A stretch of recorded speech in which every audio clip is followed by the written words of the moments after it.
Welcome to the Business of Therapy podcast, where we're ditching the blank slate mentality and giving therapists full permission to show up authentically online and chase their dream six-figure private practice. I'm your host, Kelly McKenna, licensed therapist, business coach, and content creator. I have made it my personal mission to help other therapists make a boatload of money and do it while working with clients they love and without sacrificing their work-life balance. I've been through the very same journey that you're on now. After ditching burnout, starting my own private practice, earning $250,000 my very first year, and scaling way beyond that, I'm here to give you all the behind the scenes. And in this podcast, I'm holding nothing back.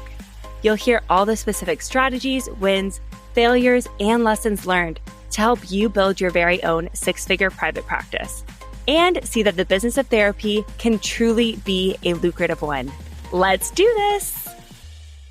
Hello, my friends. In today's episode, we are going to talk about the 10 things that I would do if I was starting over on Instagram. Now, when you look at my Instagram accounts, you will see that I have about 90,000 followers on Sit with Kelly and 54,000 on Business of Therapy. And so it's easy to look at me and think, wow, it must be so easy for her, right? She's so lucky to have the audience. Of course, she's making a lot of money. Of course, she can charge $275 per therapy session with that following. But I want you to know that I started from 0 followers too, right? Just like you did, just like everybody does, I started with 0 followers. And I grew from 0 to 10,000 followers on both of my accounts in under a year. Now, the first time it took me a lot of trial and error. It was a lot of hard work, a lot of grinding, if I'm being honest, a lot of time, because I didn't really know what I was doing, right? So I was experimenting. I was chasing virality, which doesn't actually matter that much. I had to figure out what I was doing. And I think what really worked in my favor that first time was dedication and commitment to staying consistent. I created content every single day for a year, and I iterated and I figured out what worked, and that is what got me to 10,000 followers. Now, the second time I did it with my Business of Therapy account, it was a lot easier if I'm being honest, right? So I really thought about that experience when I was outlining for today's episode, because in reality, I actually have started over. I have created an account brand new from scratch. I made my Business of Therapy account towards the end of 2022, and it was a lot easier the second time around. Why? Because I had practice, right? I had authority in this space. I had a brand identity already. I had already helped hundreds of therapists. I had relationships online. Many people followed me on Sit with Kelly and decided to come over and follow me on Business of Therapy because they were also therapists. And so I do want to be honest about that. But either way, there has been a lot that I have learned over the past 6 years I have been creating content on Instagram, right? So in today's episode, that is exactly what I'm going to share. I made a lot of mistakes along the way. I wasted a lot of time. There's things that I did that you do not need to be doing. So I'm going to share the 10 things that I really do suggest that you focus on. And I want you to keep in mind throughout this episode, not to compare your day 1 to my year 6, right? I am 6 years into this. This is supposed to be easier for me by now. And this episode is designed to help you if you are not 6 years in. So let's get into it. This is kind of a long list.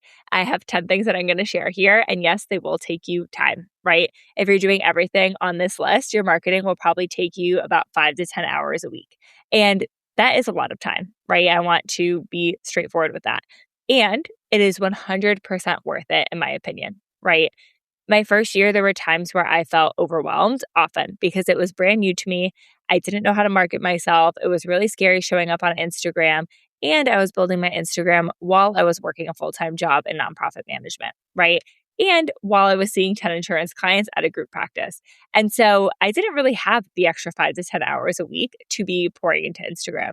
But I found a way because it was important to me. And I knew that this was a short hustle season that wouldn't be here forever, right? And once I was able to market myself to the point that I had enough money, I was able to quit my job and things got so much easier because I freed up 40 hours a week for myself. When I started working at a group practice, I got paid $45 a session. I knew it made more sense financially for me to go out on my own, but I had no idea how to get credentialed with insurance or how I'd get any clients. I decided to join Alma, and within 45 days, I was credentialed with major insurance payers. With Alma's enhanced reimbursement rates, I nearly tripled what I was making at the group practice instantaneously. With Alma, I was earning $125 per session as a licensed clinical social worker through insurance. Visit helloalma.com/Kelly to learn more. That's helloalma.com/Kelly to get started. And if I could go back and tell myself I was going to make $250,000 that first year, that would have been so motivating for me in those weeks where I was like grinding and squeezing in marketing into the tiny little corners of my life. It was definitely worth that trade-off. And I think it is just important to name, like, 5 to 10 hours is a lot in the beginning. It won't need to take that long forever. But if that is going to be what generates all of the leads for your business, if that is going to be what fills your caseload with private pay clients, that is literally nothing in the grand scheme of things and very worth it. Okay, so let's dive in. Here are the 10 things I would really focus on if I was starting over. Number 1, I would really commit to doing this. Now, everybody wants instant results these days, right? I think that we are so used to seeing the exception, not the norm on social media, right? I don't know if you guys are familiar with that girl, Jessie Jean, who did her Yap challenge and made like $2 million in a month. She had prior experience, luck, whatever you want to call it. But that is the exception, not the norm, right? I saw somebody post the other day about a therapist who blew up and gained 60,000 followers in a weekend. Exception, not norm, right? The people who continue to show up and stick it out are the ones who see success. And so I really want you to commit to doing this. And if you do not see some overnight, quick, fast, really huge, big, sexy success, don't let that deter you. According to 2024 data from the U.S. Bureau of Labor Statistics, 20% of businesses fail in their first year after opening. 20% fail in the first year. But on the flip side, that means that 80% make it past year 1 and they keep going. And I really want you to commit to giving it your all and being in that 80% of people who keep going no matter what, right? Get whatever support you need to make that happen. Maybe it's an accountability buddy. Maybe it's one of my programs, a business coach. I would love to work with you inside of our VIP community for the therapist and PPA. But really do this, right? If you want exceptional results, you cannot be half in and half out. You can't just keep thinking about doing it. You can't keep starting and stopping. You have to set your big goals and really be committed to going for them. Okay, the second thing that I would do is niche down way more than you think that you should. And I know that this is counterintuitive, but if you talk to everybody, you are talking to nobody.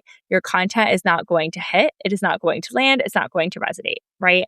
If you really want to make people feel seen, heard, and understood, you have to be specific. Specificity is the key in all things marketing, right?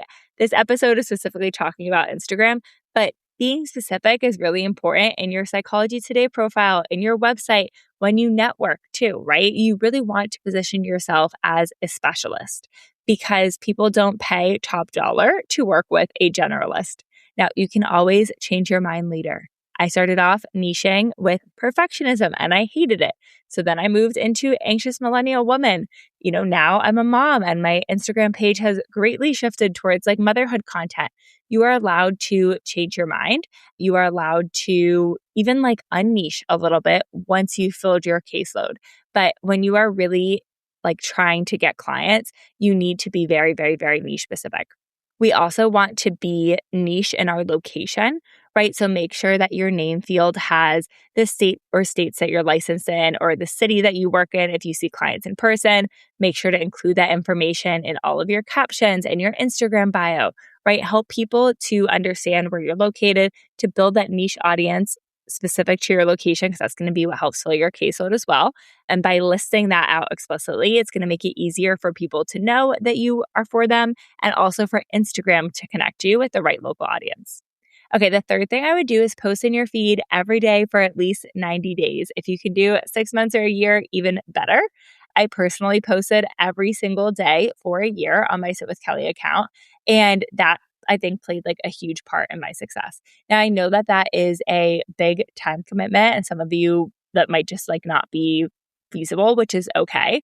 But if I was starting over, I would do that. Honestly, I would commit to having like maximum effort for 1 year to really putting my all into this and, giving myself a period of time to grind and knowing that that was not going to be permanent. In the beginning, when you are starting with 0 followers, it is harder, right? It is harder to reach lots of people because you don't have people who are sharing your stuff yet. You have no authority. You need lots of reach in order to reach like non-followers as well. You need practice. You don't really have skills in marketing yet or content creation. And consistency will help you also build relationships with people because you are going to show up in their feed every day. And that's really important when you don't know anybody on Instagram yet. The way that I would do this, if you're posting every day, is 4 or 5 reels a week. I think that reels are very, very good for reaching thousands and thousands of people. That's why I have the Reels membership. It is content that is easy to create, but is designed to grow your audience with potential therapy clients. And then I would also do 2 or 3 carousels as my other post for the week. Carousels are a very important piece of your marketing strategy. They're going to be where you position yourself as more of an authority. They're really shareable, savable. They kind of build credibility. They're where you can give the real value to people. So I wouldn't just do 7 reels a week. I would make sure to mix in a few carousels as well. Okay, the 4th thing I would do is embrace a beginner's mindset. So I'm biased, obviously, but I think that Private Practice Academy and the Reels membership are great if you are somebody who is wanting to learn more or get support with content creation and learning how to be on Instagram. But even if it's not me, like if somebody else's course you've been eyeing, go ahead and invest in your learning, right? Invest your time even. You can listen to podcasts like this one, my free trainings, my challenges, YouTube channels, right? But you really want to embrace that beginner's mindset and soak it all in the beginning, right? Marketing is brand new. And so give yourself time to learn and study it. Don't expect for it just to come naturally to you. I don't think that it really comes naturally to anybody. People commit to learning marketing, to learning Instagram, and that is how they get good at it. Did you know I have a totally free 1-hour training that thousands of therapists just like you have attended, where I'll teach you how to market and grow your private practice on Instagram? Sign up at the link in the show notes. I'm sharing how I earned $250,000 my first year in private practice with private pay clients from Instagram, and how you can do it too. Learning to showcase your expertise and market your private practice on social media will help you increase your income, reduce your caseload, and help thousands of people with their mental health online. Head to the show notes and register now. Okay, number 5, do not use AI to write your content for you. I know it is tempting to think that AI knows better than you because it is a superhuman computer genius. It does not. You know your clients better than AI does. I promise you. You are in therapy sessions with them. They are telling you things that they don't tell anybody in their regular life. Like, you 100% know your clients much, much, much better than any AI. I don't care if it's ChatGPT, Gemini, Claude. You are the expert. And talk like a human, right? Do it yourself. Do not give your copy to AI to even like make it better, right? Because I promise all it's going to do is make it worse. If you need help with a framework for your content, if you need help of figuring out how would I say this for Instagram, that is what the Reels membership is for. It is for developing that skill of talking in the way that is like favorable to people as they scroll. Learn that skill, right? But do not give it to AI. I promise it is just going to make your content awful. I'm sure that as somebody who scrolls social media, you know that you can tell when content is written by AI and it is just losing trust with your audience like immediately. It's a waste of your time. I'd rather you not post. Okay, number 6, collab 2 times a month. So this is a great way to get more reach with someone else's audience who will have more trust in you, right? So if you are brand new and you collab with somebody and they have a few hundred followers, a few thousand followers, 10,000 followers, you are going to get in front of their audience with that content. And those people's followers presumably like and trust them. And so when they collab with you, it's almost like a nod of approval, right? Of like, this is somebody that you can trust too. I think that they are a great way to network, and it kind of forces you to do that and to get to know people. It forces you to be like a little more creative. So I would definitely encourage doing a collab. If you are unsure about like what type of content to collab with, I think that multi-part acting reels are a great one, right? So maybe you do like, 4 hidden signs people with anxiety don't want you to know or something. And then the other therapist acts out one, you act out one, the other therapist acts out one, you act out one, right? That can be like a very easy way to kind of collab on content and make something that is easy for both of your clients to see. Okay, number 7, engage 15 minutes a day, not scrolling, engaging to actually network and get to know other therapists in your community. Now, I feel like people always hate this because they feel like it's weird or something to be engaging on Instagram, but I promise people like it. I love, love, love, love, love when people comment on my stuff or reply to my stories and DM me. That is the whole point of social media, is to be social, to strike up conversation, to create content that actually resonates with people. So do this for other therapists. Give the type of engagement that you hope to receive. I promise you have the time, right? Instead of scrolling mindlessly, actually stop and comment when you like something. It really, really, really means the world to people. I know that you are spending more than 15 minutes a day passively consuming and scrolling content. And so be intentional with that time. Give the engagement that you want to receive, and I promise it'll come back to you. Okay, number 8, I would ask one of those therapists per week to coffee. Now, this could be a therapist who you are like commenting or replying on their stuff and building a little relationship. It could be a therapist who you've done a collab with, but ask people to coffee. It could be virtual, it could be in real life, but networking is super important. It's fun. It's going to help you increase your engagement. It's going to help you get clients. It's going to help you build relationships. It might help you feel like more confident putting yourself out there, charging a higher fee. There is so much value in building relationships with other therapists and private pay practices who are on Instagram. So do it.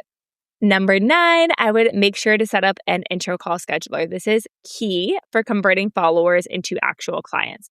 This is something that I did not have in the beginning. And when my first thing went viral on Instagram, it was a disaster. I lost out on so many clients because I just could not keep up with the emails and the back and forth of trying to get people on a schedule. So plan for it before you need it. I recommend doing it through your electronic health record. I personally use Jane in my own therapy practice. And so I just have that intro call scheduler set up in Jane, and I'm able to share that link in my bio when I'm accepting clients, which I am not right now, and make it really, really easy for people to move forward and to take that next step with you. Share that link everywhere, right? You should be referencing it in your posts and in your reels and the caption telling people, if you're looking for a therapist, I'm accepting new clients in Florida. Schedule a free intro call with me at the link in my bio to get started. You should share it in your stories a few times a week. You should have it linked in your bio. You should make sure that there's clear buttons for it on your website. You're referencing it on your Psychology Today profile. Getting people to schedule an intro call with you is like the key next step for your marketing. So definitely set up a scheduler and rely on that.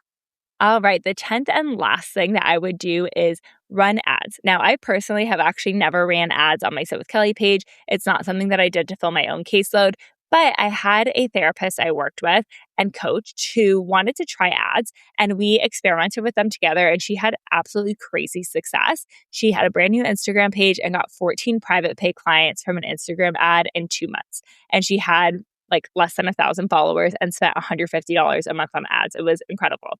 So I actually hired her and brought her in to do a lesson inside of Private Practice Academy. And like, it's so, like dozens, hundreds of therapists in there have now been getting clients by using this Instagram ad strategy.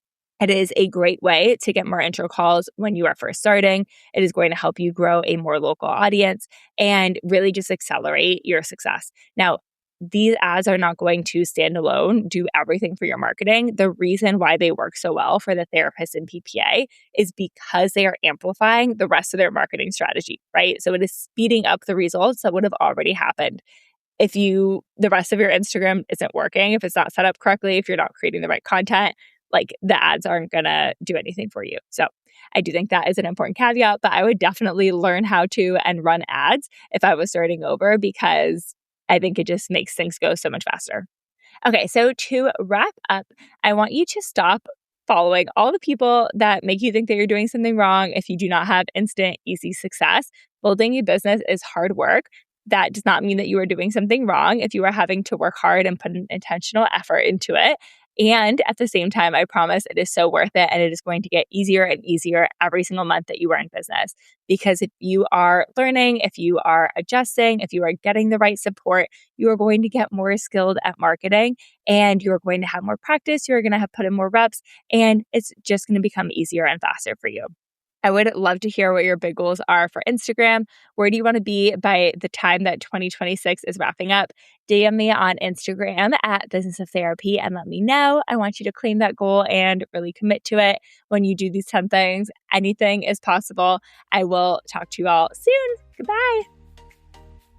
Thanks for hanging out with me today. My goal with this podcast is to help as many therapists as possible. So if you found this episode helpful, would you please do me a huge favor and leave a 5-star review wherever you're listening to this? As a thank you, every month I'm gifting one lucky reviewer a free month of done-for-you Reels ideas inside of my Reels membership. I'll see you here next Wednesday and talk to you soon.